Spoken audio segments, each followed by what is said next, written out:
Hi everyone! Welcome back to my channel, and for today's video guys, may share ako sa inyo na property na napakalapit sa Tagaytay here at Silang Cavite.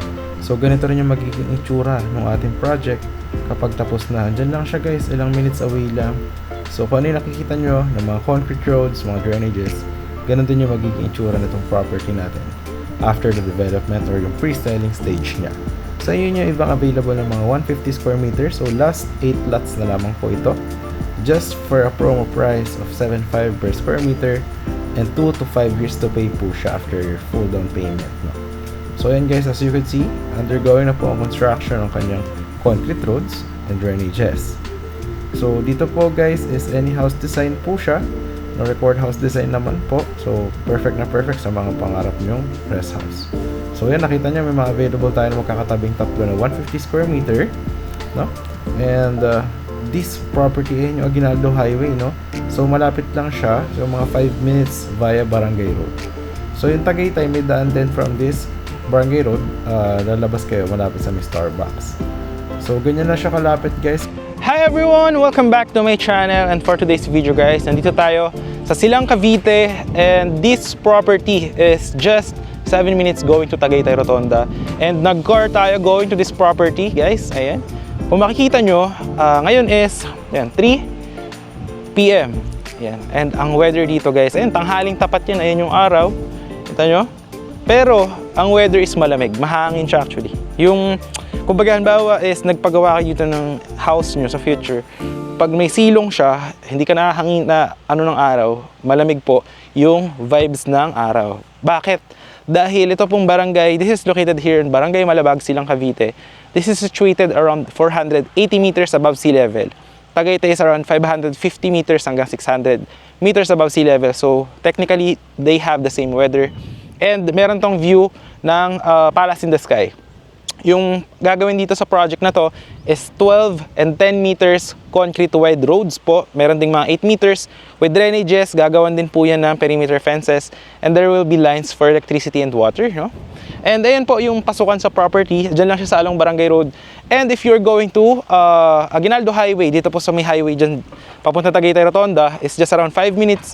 Going to Tagaytay Rotonda is around 7 to 8 minutes. So actually very accessible siya, malapit sa mga schools, hospitals, wet market and all. And paglabas nyo dito sa may Barangay Road, nandyan na may mga dali, may gasolinahan, may mga church, meron ding shortcut going to Starbucks ng Tagaytay.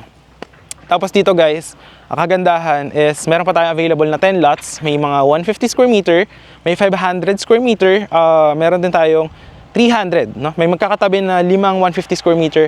If you plan to build like your dream house, this is one of the best properties na ma-advise ko. And right now guys, is ongoing development siya.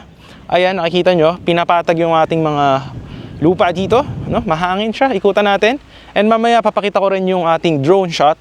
And ang kaganda dito sa property na to guys is accessible siya by big cars, no? Kasi gagawin dito is 10 meters yung concrete road, so pwede kabilaan, 2 SUV. Ayan. Actually, may palatandaan na dito ng gagawing concrete road. So from here, ayan, ganyan kalaki hanggang dito sa kabila. Ayan, tingnan nyo, ilang meters, 10 meters yan na with drainages yan. Okay? Ayan yung mga equipment, ayan, going development, ayan siya. Alright, ayan. Okay? Tapos ito, may mga stick na to dito. Ayan, yung mga stick na yan dyan, tsaka here. Ayan, yan yung gagawin na concrete roads there, no? So, may available dyan na 200 square meter. Ayan. Meron din dito ang parks and playground, and gagawin din ng multi-purpose hall, no? Wala pong mga swimming pool or clubhouse, mga ganyan. Wala po. Ayan. So, ang kagandahan dito guys, overlooking po. Actually, kita rito yung Manila. Ewan ko kung kita nyo dito sa camera. Kita nyo rito yung Manila view. Wait, lakaran natin guys. Ay, ano? Kita ba dito sa camera? Ayan, sa baba na yan. Ayan, no? Ayan na yung Manila view, no? Tapos dito, if you want to, you're from Manila, going here via expressway is just around 1 hour and 20 minutes, no? Via Calax. So very near actually. Depende na lang kung rush hour kayo pupunta, no? So yan, ikutan natin yung project. So yung mga available lots, nandun siya banda. Alright, nandun yung banda, nandun. Yan. May mga 150, 300, 500, no? Yan. Tapos ang price per square meter is very affordable. Nasa 7.5 lang siya guys, naka promo price po siya. Ayan. Siguro para mas maganda habang naglalakad tayo is I will show you yung drone shot ng ating property para makita nyo siya kung gaano siyang kalapit sa Aguinaldo Highway, tapos gaano rin siyang kalapit to Tagaytay, tapos nasan yung Palace in the Sky para makita nyo yung aerial view, no? Tapos sa end of the video, papakita ko naman, kasi nakikita nyo dito, lupa pa lang. So papakita ko rin ano yung magiging itsura after the development ng ating project. So yan, makikita nyo dito, ayun, nakita nyo yung mga gagawing concrete road. Ang laki niyan guys, so 10 meters. Ayun, so may mga available lots tayo dyan sa kabila. Papatagin pa yan guys. Alright. Kita nyo na kung gano'ng kalapit, diba, sa Tagaytay itong ating project. And maganda dito guys, hindi to binabaha kasi 450 meters above sea level. Hindi po binabaha yan pag ganyan guys. Lalo dito sa mga Tagaytay, Metro Tagaytay na mga locations. Mga Amadeo, Mendez, silang yan. Dasma, kahit nga Dasma, hindi binabaha. Dahil ako taga Dasma ako guys. May property ako sa Dasma, dito sa Mendez, sa 13, sa Bacoor, sa iba-iba, basta. So yan, may mga binabaha, Bacoor, yan. Medyo binabaha. Depende sa lugar, kung subdivision, hindi. So yan, no, undergoing development tayo guys. So pinapatag yung ating mga lupa. Ayan. Alright. Ongoing development tayo. Tapos dito may mga available tayo guys. Dito yung parks and playground gagawin. Tapos andyan, may mga available tayo dito na 150. Taturo natin. Alright. Mahangin dito guys. Tapos maganda guys kung sa future you are planning to build a rest house or your dream house, no? I would definitely advise this kasi lalagyan din naman to ng kuryente at tubig, no? Tapos pwede kayo magpagawa. Kung may kilala kayong contractor or architect, yan, pwede yun guys. Tapos madali lang i-access kasi paglabas nyo dyan sa may Aguinaldo Highway, maraming mga ano dito, yung para sa pagpapagawa ng house, yung mga bilihan ng mga hollow block, semento, bakal, kahoy, lahat ng kailangan nyo nandyan lang.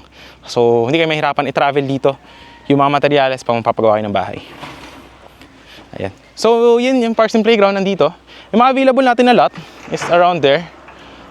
Yan, nandyan may mga 150, 300 square meter, yan. Pero lalagyan din yan ng kalsada guys. Lalagyan ng concrete roads dyan, no? Tapos ang maganda rito guys, yung view, no?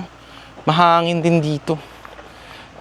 That's honest opinion po. Kahit i-search nyo po dito, Barangay Malabag, search nyo sa Google, ang kanyang weather is actually cold, no? If I were you, at ang maganda dito pala guys is 2 to 5 years to pay pala yung ating property, no?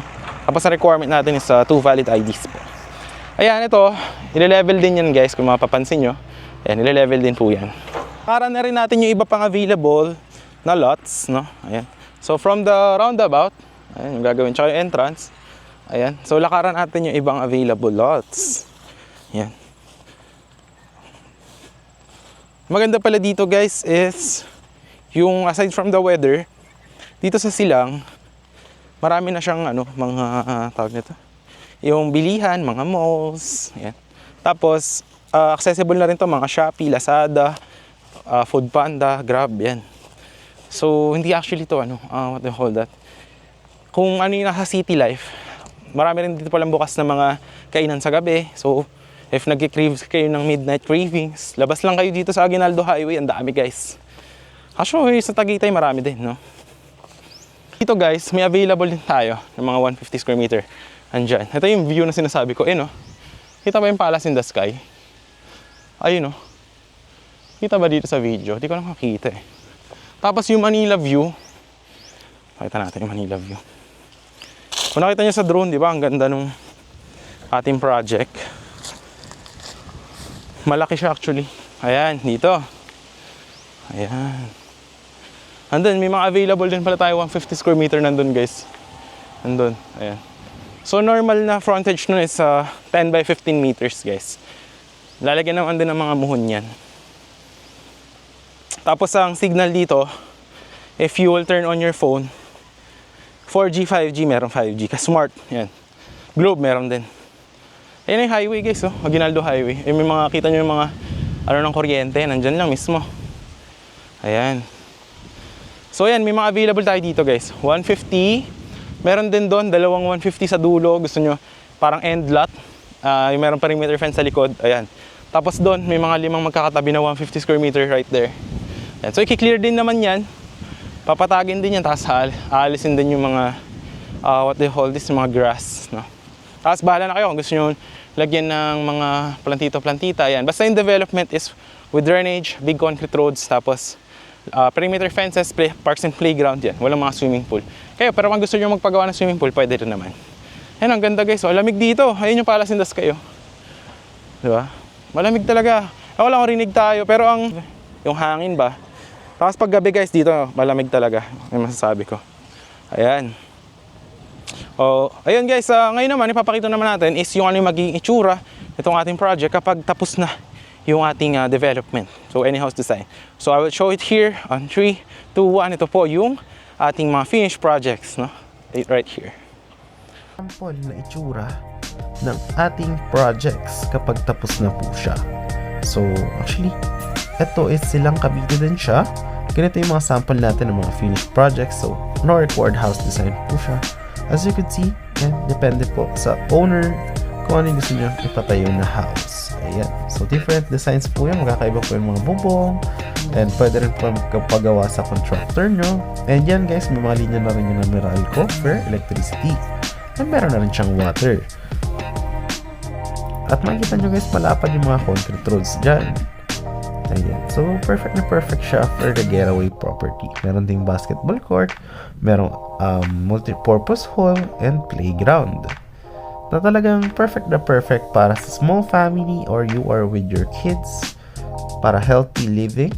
Actually, maganda rin mag-walking dito. Lalo pagka madaling araw is naghahamog po dito. Dahil this property, ito pong develop na project natin, is just around 8 minutes to Tagaytay boundary, no? Kaya napakalamig po talaga ng weather niya.